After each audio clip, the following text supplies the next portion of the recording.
If you could make your own wine or beer, what kind would it be? A red, white, or would you create a new flavor? 21 News reporter Sally Phillips joins us with an 11 p.m. special on homemade drinks. Sally?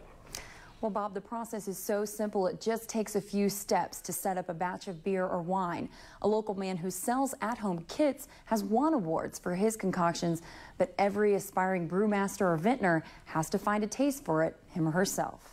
So what we're going to do, we're going to take, this has a little over 2.5 gallons of concentrated juice in it. And it's as simple as just pouring it in the bucket. Bill Dorenzo has made a career out of homemade spirits. The owner of BILLYD'S Homebrew and Wine Supplies in Austintown sells kits for making beer and wine. The wine kits start out with some water, concentrated juice, yeast for fermenting, The agent that's going to eat the sugar and churn it into alcohol.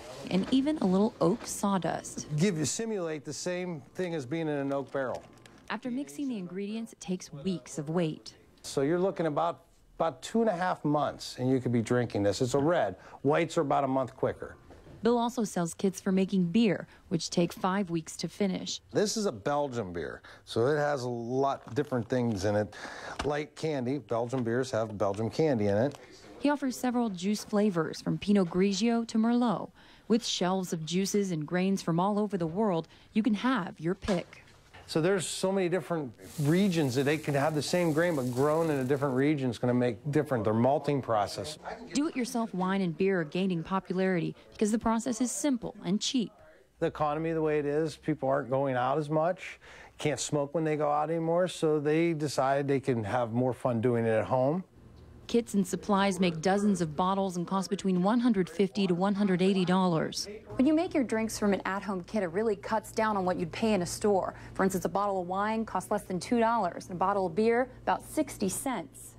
Bill's Wines won 8 ribbons at the Canfield Fair, but he says if the kit doesn't win a customer's seal of approval, he'll take it back. But so far, he's had no complaints.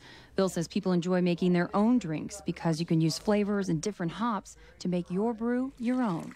You could sweeten a dry Merlot if you wanted to. Sweet, if that's what you like, do it.